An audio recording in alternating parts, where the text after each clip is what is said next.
We're getting a little ahead of schedule right now. We haven't gotten our stuff in from inline tube yet, so you'll see some things on it as we're putting it together you think normally we would have in place. We just have to get this in and have to get the wheels on it, have to get it down for one reason. Larry, the upholstery guy, is coming out tomorrow to install the vinyl top, and he can't do it on the hoist. So that's why we're jumping the gun. Okay, I think around there we can go ahead and set right there. Nice. Gold, Jerry, gold. All right.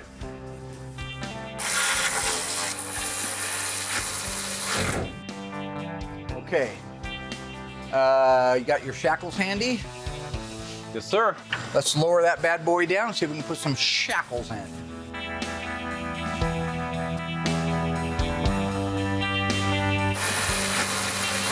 Move to the front, get the engine transmission loaded in the car. Let's get it on. All right. This week, we go through every phase of this 1970 Barracuda build as it transforms from a 318 4-speed to a 440 6-barrel Cuda. Coming back on the air.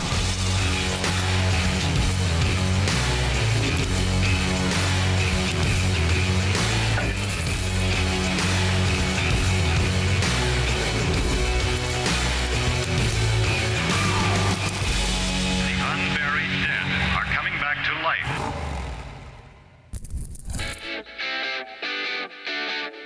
Just over 4 years ago, I got a phone call from a client who had a 1970 Barracuda Grand Coupe. She had bought this for her husband for their 5th anniversary. And I believe they've been married 19 years right now.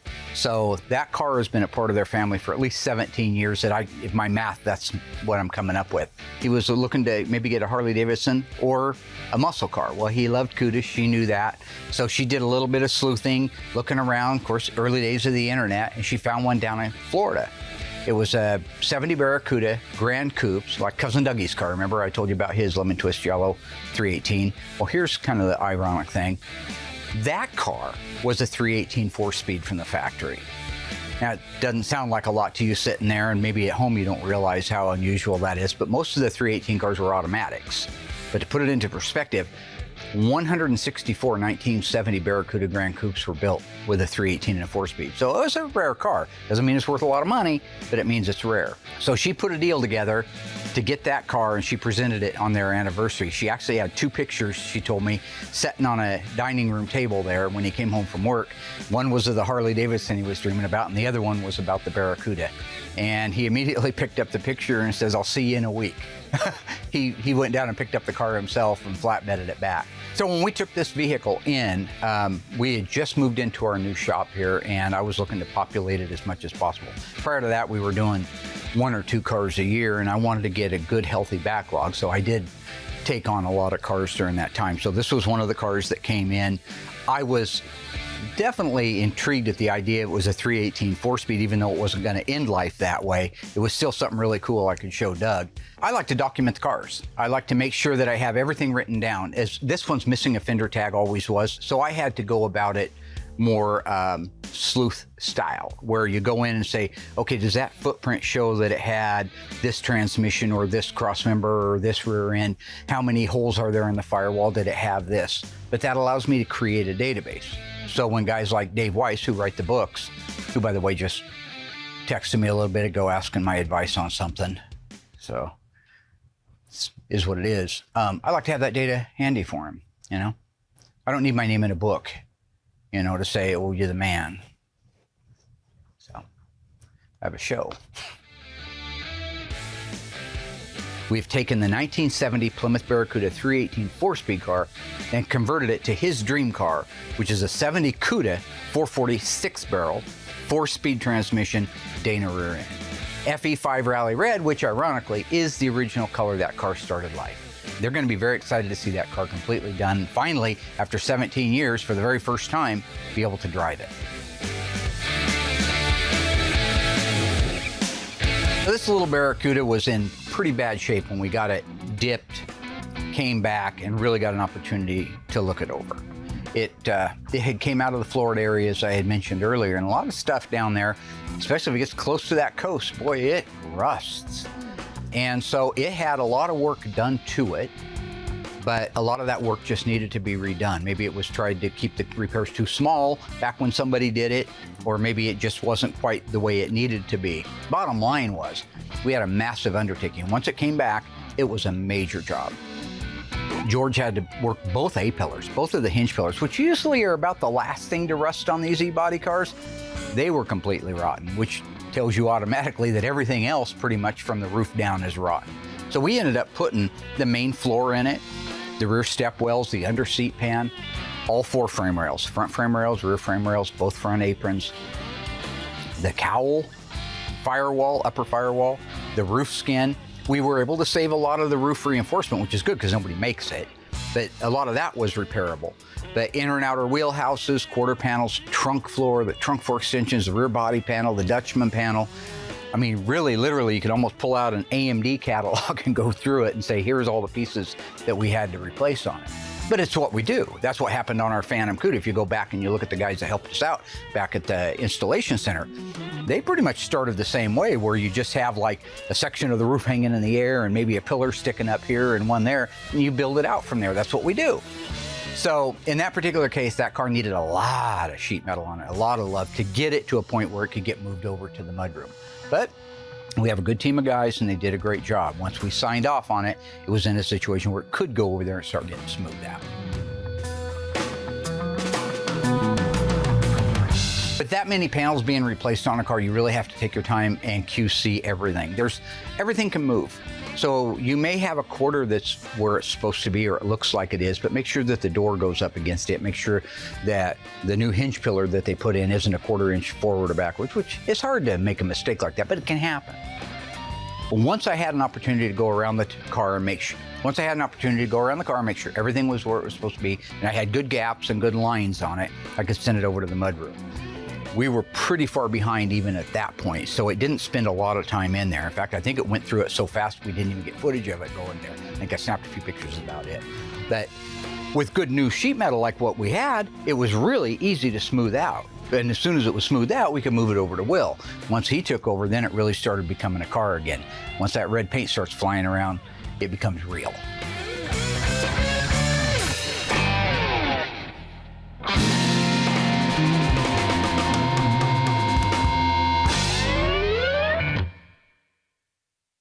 Wax poetically about production numbers. You've never used that word in that context before. Is this a new one for you? What, wax poetically? Yeah. You have? About what part? Kind of talk about the production numbers for that year. You can either be about converting it to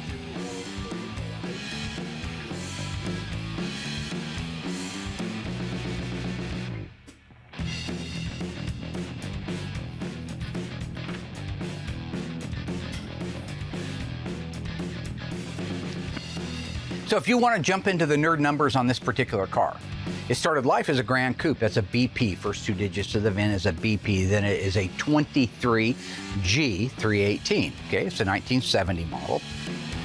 This car with the factory manual 4-speed D21 transmission, they made 164 of these cars total. That's the total number they made of the Grand Coupe 318 4-speed. We converted it to look like a 70 Cuda 446 barrel 4-speed with a Dana track pack FE5 Rallye Red. Of the 446 barrel 4-speed 70 Cudas, they made 902. They actually made a lot more of those than they did what this car started life as, but it's also a lot more desirable. So that's kind of that reverse math that doesn't always make sense, but if you're familiar with the Mopars, you know how it can make sense.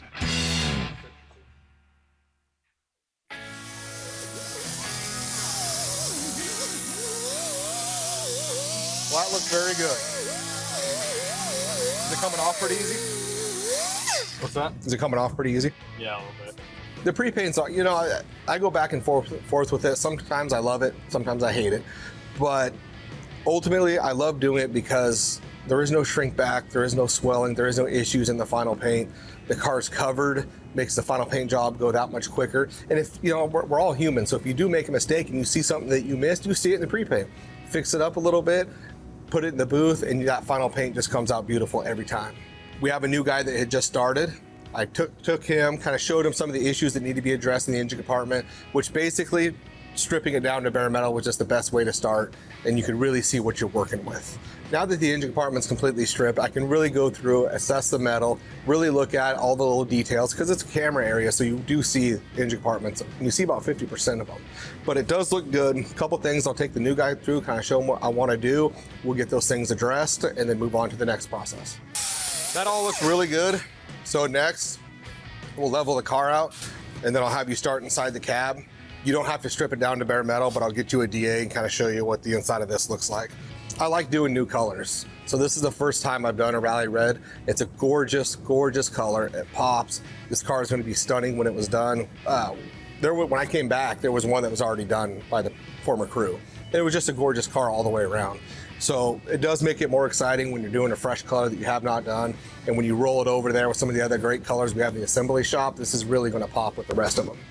So you don't need to strip this down like you did the engine compartment, but all these little grinder marks that he made, they need to be sanded back. So that way when the paint goes on top of it, it just looks cleaner. On the inside of these marks, super anal, that the inside looks just as good as the outside. And that's awesome. So we just got to spend the extra time doing it. I mean, it gets Dynamat over it, the carpet, you never see any of it, but he's still really, really picky about all of it looking just as good. In case somebody ever takes it apart, and they can look in there and say, holy crap, they actually do a lot of detail work in there. Yeah. So this is our DA.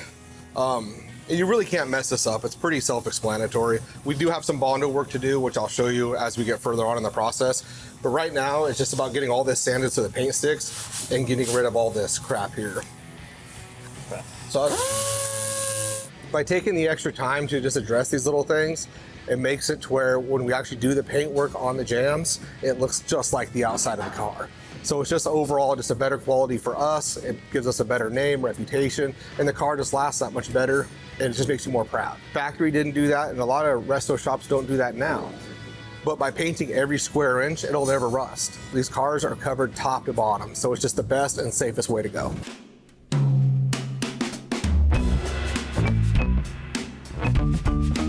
Okay, so what we're doing right now is gapping these points to 17 thousandths. Put it up on the high point on the lobe, open the points up to 17 thousandths, and lock the screw down. Okay.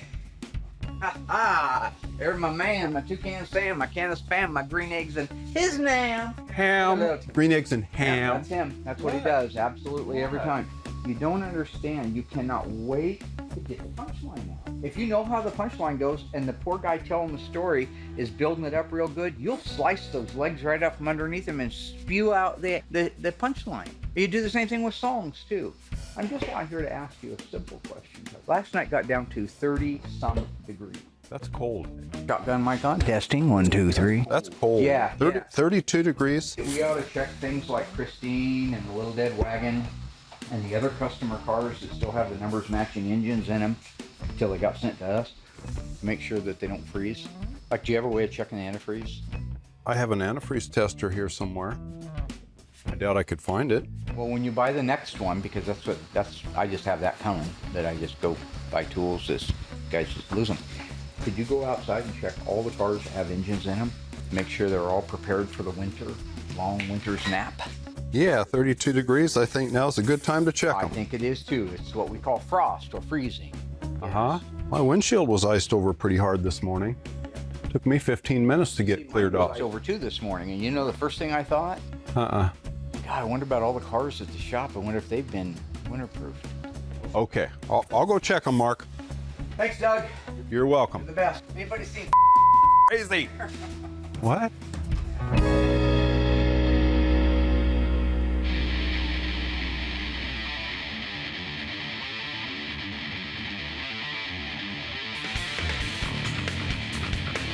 You're in the booth right now with us. We have all of our fenders and our doors for our 1970 Cuda that's going Rallye Red. So now we're gonna kick you guys out of here and get the color going on these parts. I need to come in here, seam seal just 2 of the seams that I had forgotten to do. Luckily, we caught that before we painted it. This just prevents seam sealing that. It's a pretty good sized seam that's right there. So by seam sealing it, it allows it not to, when it rains, water doesn't get down in your dash area or inside the floorboard. So they just kind of went through, brush it on there quick, all assembly line type stuff. Just get it done, nothing fancy. Paint won't stick to bare metal. So anything that's bare metal, you have to etch prime first. So you put that etch primer on there and it literally is just like it says, it does etch to the bare metal and then the paint will stick to the primer.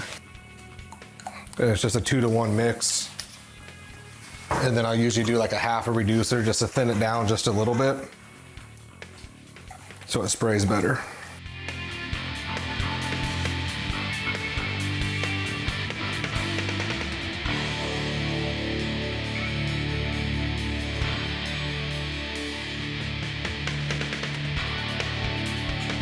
So since this car started life as a FE5 Rallye Red, that's exactly what the owner wanted to keep it, which that's the stuff I really love.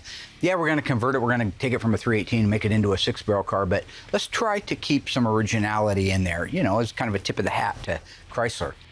It's time to get the single stage mixed up and make it red. And the car is going Rallye Red. It's a gorgeous color. We haven't done it in quite a few years, and we're doing it in a single stage. So it does go a little bit quicker, so you're not having to actually do it base coat, clear coat. You go in 3 or 4 coats and you're completely done. So in this case, he wanted a FE5 Rallye Red. This was the first time Will ever painted Rallye Red. Now, it's not a difficult color. It's not a metallic. The only real difficulty with it is reds can be transparent. Even in the fine PPG paint that we use, they can be a little transparent. It's just as important to do the inside of the engine compartment as nice as the outside of the car. So it's one of those high camera areas that just has to look perfect from start to finish. If it takes 5 coats to cover on a spray out card, it'll take 5 coats to cover on the door. The advantage to what we do by painting everything twice is the fact that that first 5 or 6 coats that you put on there, you look at it, it's beautiful, bring it out, let it cure, you long block it with 800, and then you walk around it again. It just guarantees a really perfect finish, and that's what we ended up with on that car. Once I get the engine bay wrapped up, we'll hop inside, get the cab done, and then we'll get the trunk done. Then at that point, we can hang this whole thing together, start blocking it for final paint. The lines are beautiful, the color is rich and it's deep. It's original, and this is actually a concept single stage paint. This is not a base coat, clear coat. This is their concept PPG. It's a polyurethane paint, and it is just, looks like you can stick your hands right into it.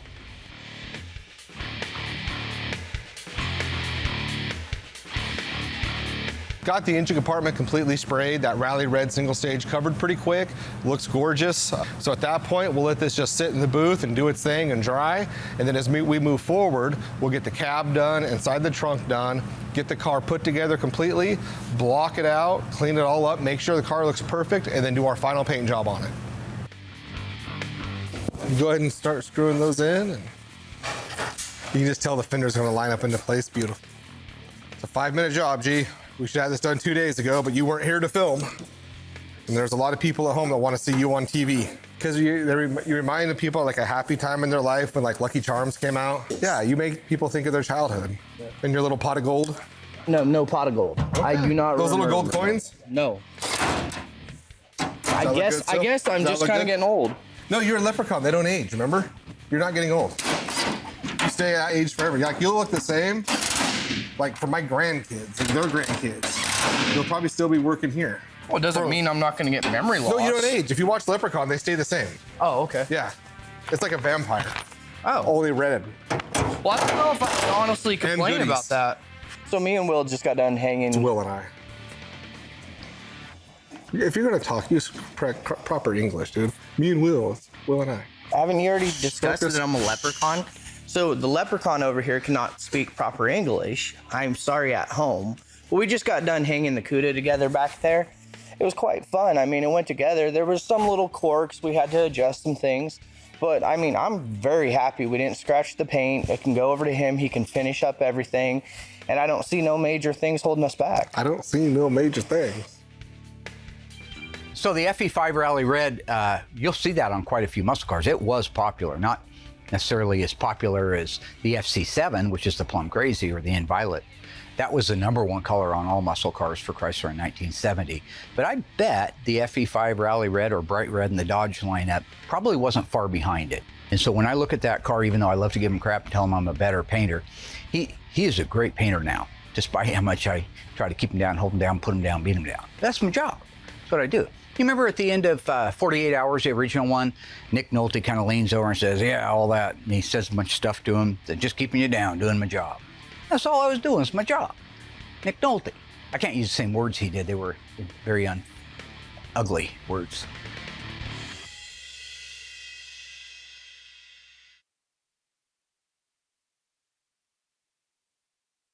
Oh boy. Hey, we have antifreeze. That's a good thing. Got some nice antifreeze here. Antifreeze tester. Is that enough for all the cars Mark just listed? No. Let's get this done quickly so we can get back to what we're supposed to be doing. Is it cold outside? Yes, Can I put a coat on? yes. Thank you. Oh man.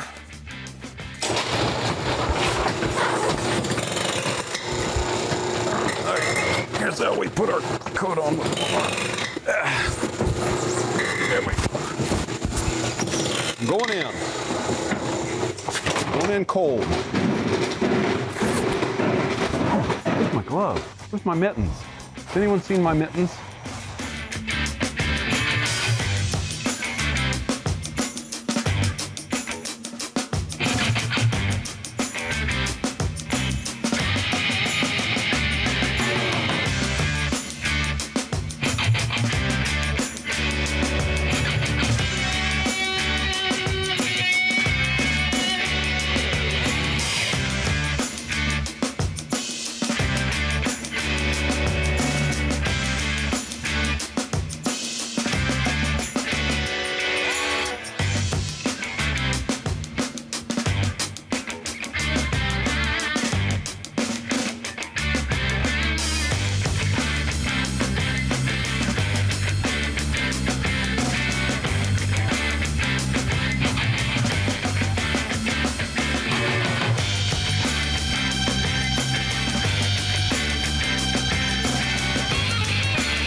The cut and buff is all complete on our 1970 Rallye Red Cuda.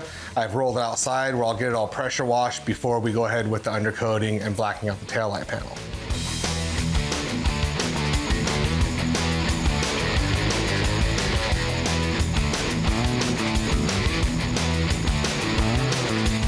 This color looks good on probably every car.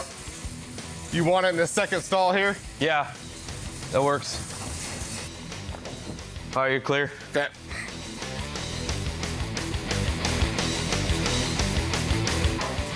Yeah, there you go. Isn't that pretty? Yeah, that looks great.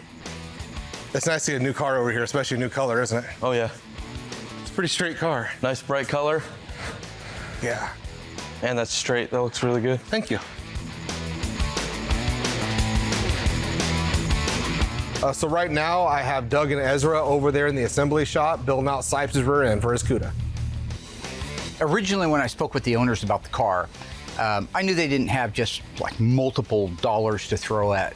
I mean, they're a working family, they're salt of the earth kind of people.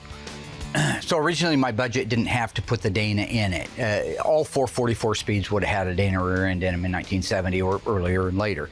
As I was building the car, especially the fact that we were running over on our time and they'd been so gracious, I thought, nah, I want to finish this car out really righteous for them. So I got hold of the guys at Mosier and I put in a 354 Dana just like it would have had from the factory with the 446 barrel. Could have gone with a 410 Dana, but I wanted a 354 so it'd be very drivable. But that's one of the little surprises. I don't know if they know yet, but they will when they pick up the car. So when the 70 Barracuda was introduced, it was brand new. It was brand new to the market. It was built on an E-body platform.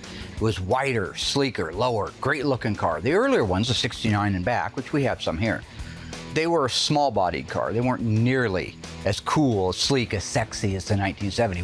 When the 70 came out, it had so many new features and it just grabbed you. I mean, it literally, if you walked into a showroom and you saw that car sitting there, you would want to buy that car. Now here's what I've done for my little friends at home here.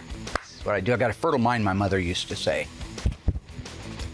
I put together a little video for you using some of the old original footage from the original Insight videos that were made by Chrysler that we have access to, and put it together with a little bit of GYC twang. So this is where you'll cut out where I'm talking right now. You kind of fade to black. and then slip the J, and then bring in the video. So, and don't leave all that in there, obviously. New, now, Barracuda. Here's what it's all about. This power hood with simulated air scoops and functional hood locking pins is standard on Cuda except for the Hemi Cuda. The all-new shaker hood for Hemi Cuda is the last word in performance hoods. Also optional with 340 and 446 barrel. The air cleaner actually shakes in the hood opening at idle. The shaker hood fresh air induction system delivers maximum performance. Heavy-duty suspension that has a front anti-sway bar, heavy-duty torsion bars, heavy-duty shocks, heavy-duty rear leaf springs, 11-inch brakes, and F70 by 14-inch white-lettered tires. Solid, combined with a new wide stance, makes Cuda hang on the road like mother love. What else makes up Cuda? 9,000 candle power road lamps, standard hood lock pins, rib design sill molding, black rear deck panel, and chrome exhaust tips. All standard. Standard on all Barracudas. The new fully synchronized 3-speed manual transmission with floor-mounted shift. 4-speed manual and torque flight are optional. Console mounted with a slapstick gate, the automatic shifter that makes speed shifts a slap. Now the story on some of the other great features of all Barracuda models. Every inch of sheet metal is new. The grille and front end treatment is distinctive and original. New sharply raked windshield features, concealed wipers, ventless side glass enhances the appearance and improves driver's visibility. New recessive door handles provide maximum convenience and security in the rear. New triple taillights set horizontally. And red bumpers, a new option. Tough plastic covered and painted to match the body. 2 bumper packages are offered. A offers the front bumper in 9 body colors and twin racing mirrors in 5 body colors and chrome. B offers red bumpers front and rear and twin red racing mirrors and 5 exciting new performance colors. Limelight, Vitamin C, Lemon Twist, In Violet, and Tour Red are another way our owners can personalize their Barracuda. Another Barracuda feature is the curbside rear deck lock. Now you can open the trunk from the sidewalk. 3 great series, 6 fabulous models, 9 spectacular engines, 3 transmissions plus slapstick with console. The car that's calling all America with this invitation. Let me show you what driving is all about.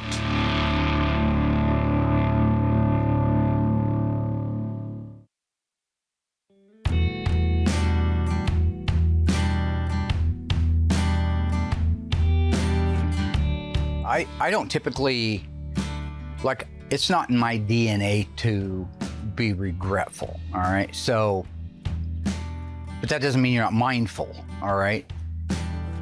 I guess what I'm saying is, when I took that car on, number one is I didn't have the opportunity to see everything. I wish I could have seen everything. And it really wouldn't be probably that I would make the price any different, because I really wanted to make it happen for the people. I think that was the most important part of it. But I probably would have just given myself like oodles amount of time more than I did. So I guess if that's a regret, it's that. But I don't think that, typically speaking, you can regret necessarily things that you've done if you did them in a good spirit and you weren't out to hurt anybody. Okay, so people do things that are bad and they should regret them.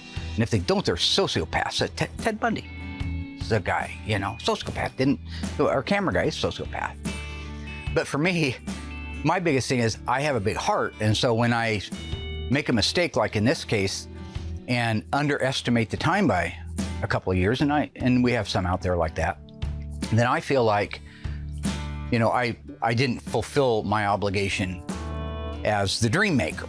Because the dream maker, he got to make everybody's dream come true and everybody happy. But people tend to get less happy when it takes too long to do their cars.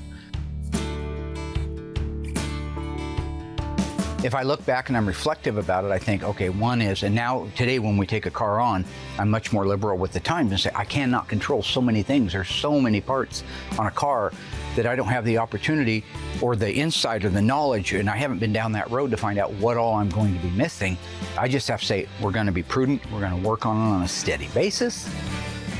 At the end of the day, you're going to have a beautiful car, but what I can't do is paint myself into a corner about time. So looking back, I just wish I would have had the knowledge, and we do that in life anyway. That's hindsight's 20/20.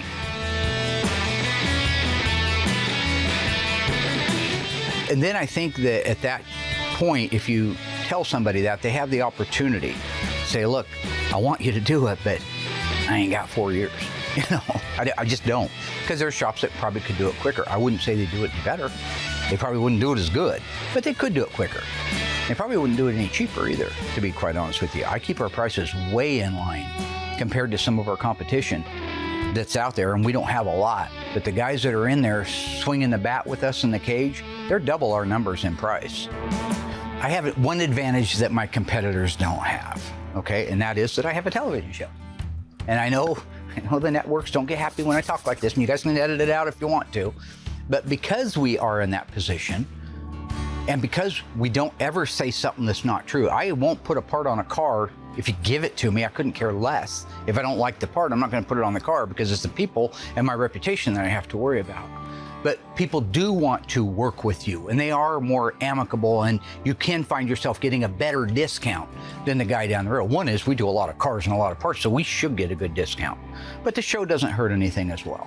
And so at the end of the day, I could put all those savings in my little jeans and build a big house on the hill and drive around in a fancy car, but I don't. I put it all back into the business, and my focus for my business is to get the cars done to the best of my ability while I have time to do it in my life.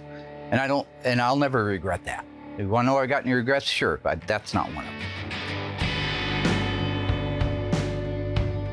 So really for me, yeah, I like to reflect. I like to try to learn from my mistakes and move forward. One thing that helps me move forward is when a beautiful car is coming out. This is a beautiful car. This car was in dire straits. It was done. Every piece of sheet metal, bar maybe 8 or 9, was replaced on the car. And now here it is, a beautiful replica of an original V code, one of 902 446 barrel 4-speed cars. I mean, this is truly the moment that's the best for me. This is the one that pays off the best. Doesn't matter if you made money, doesn't matter if you lost money. It matters that you took too long, but at the same time, those feelings go away really quick when you're sitting behind one of the best restored cars in the world. Putting the assembly line markings on it, checking out all the final gaps on it, running the engine, making sure that everything works right, road testing it, going out, those feelings that you are just now rebooting this car's life for hopefully another 50 years. So that's about the most rewarding feeling a person can have. And for me, somebody who's a car guy and who loves the brand, the only Mopar brand advocate. I didn't know if the new viewers knew that or not, but they know. Okay. Well, just a couple years ago at SEMA, I was presenting. So it's not important that you leave that in there. But point is, I'm the brand ambassador. So what was your question?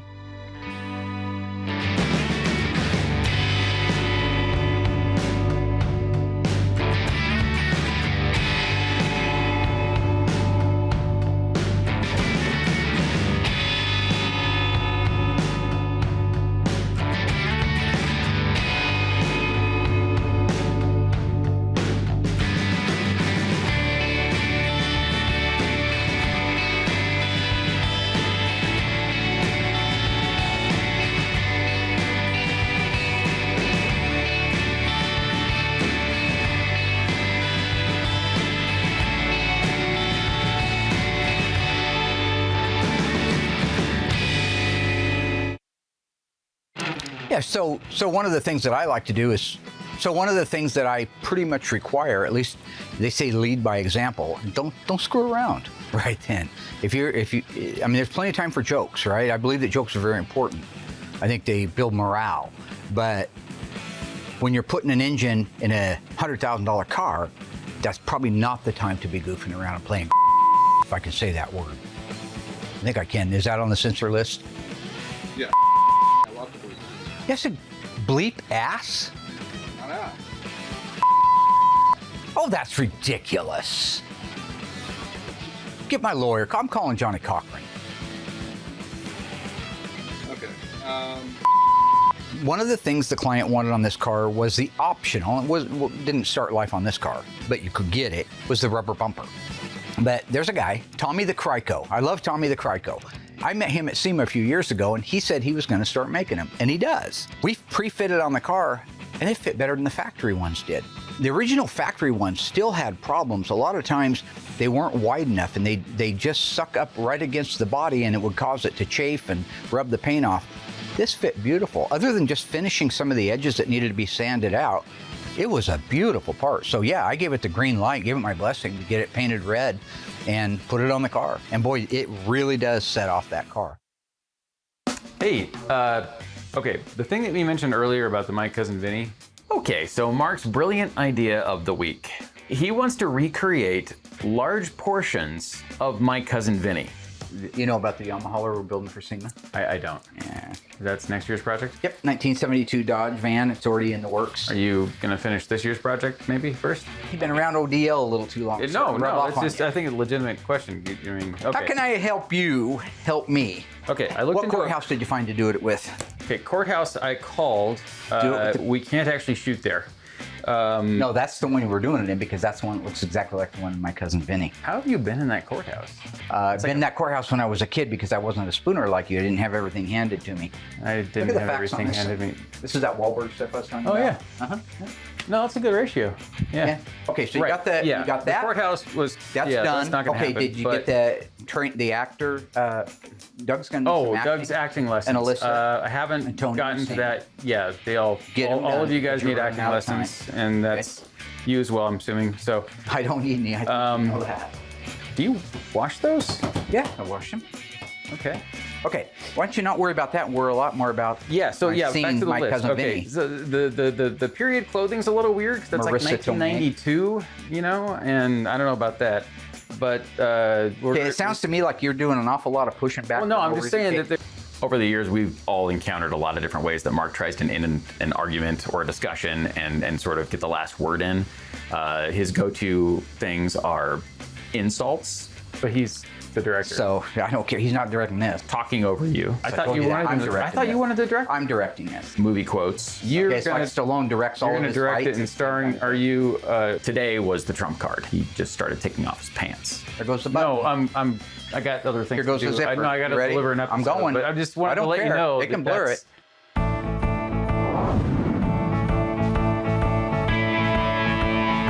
So one of my favorite parts is the road test. It's really the last thing you have to do. You have to get that car out, put it through the paces, and make sure everything functions like it should.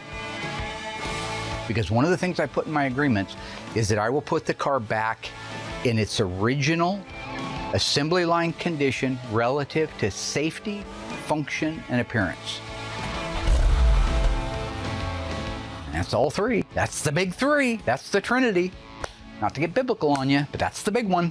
So I'm looking forward to getting out and driving that car.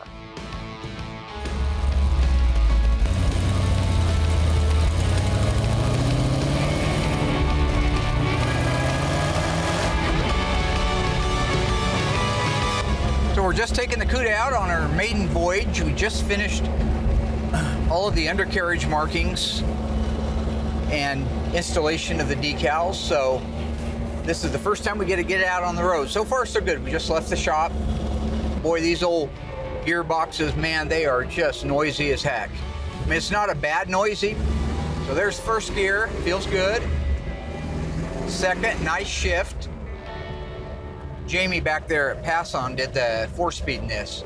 We needed a date-coded 70 Hemi 4-speed, so he had one there and he built it out for us. It shifts nice. A lot of times these are a little harder to shift, but this thing's just beautiful. There's fourth gear. And boy, it wants to go. You can feel it. So there's just a little bit of acceleration. Nice. Just kind of got to run through a few things before you can really play with it much. So right now I'm just making sure the brakes work, the clutch works, everything works like it's supposed to. Make sure I look handsome on camera. Steering's working nice. Let's open up those secondaries a little. Sounds good. Sounds healthy. It's the way they're supposed to.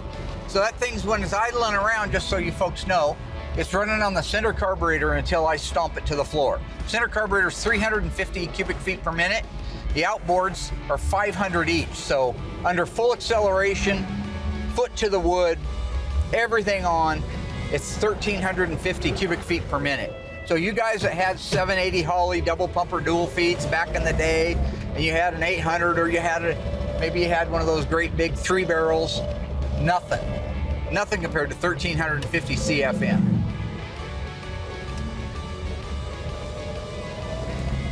Feels good, holds the road well. Got a little bit of a pull to the left. I'm gonna have to do something about that. If it was pulling to the right, I'd say it's the crown in the road, but if it's pulling to the left, probably out of alignment just a little bit.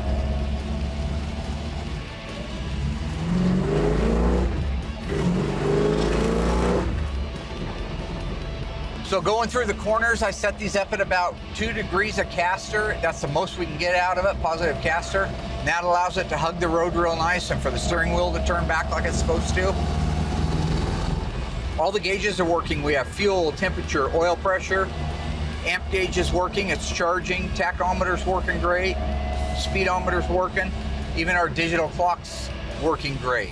This is the dash that we sent out to Instrument Specialties. They did a nice job on it. One of the things I like about their work is they're not just throwing decals on gauges and saying, oh, it's restored like some butchers do. They're actually redoing all of it. They're redoing the lettering, they're redoing the gauges, they're calibrating everything so that it works correctly. Just a really nice, tight feel. No rattles when you go over the railroad tracks. That's good. You want to put it through the bump test, because that's when, if an exhaust system is a little bit too tight, it'll rattle against the floor of the car. Those are the times that you want to pick that stuff up. Well, speaking of the exhaust, so this is our first system that we've used ECS for, and it's a great sounding system. But the best thing about it is it's an absolute 100% spot-on duplicate of the original one, with all the vendor codes, date codes, all the stuff's on it. So far on the road test, everything's working like it's supposed to. Brakes feel a little tight. You might have the shoes adjusted up a little bit too far. I can feel a drag. So like right now we're on a hill. I let off the brake and I don't feel it rolling, so I know I need to back those off a little bit. So when you spend that long on a car, probably the most rewarding part of the entire thing is being able to call the owner and say it's done. It's officially done. I've checked it off. Fly out, check it out, we'll send it home. That's a great feeling. It also means another car gets to move up in the queue, which is even a better feeling. And if we could do 20 of those a year, we'd be sitting on top of the world, Ma. Top of creation, looking down, and the only explanation. What's that song? Love that is found every since you've been around.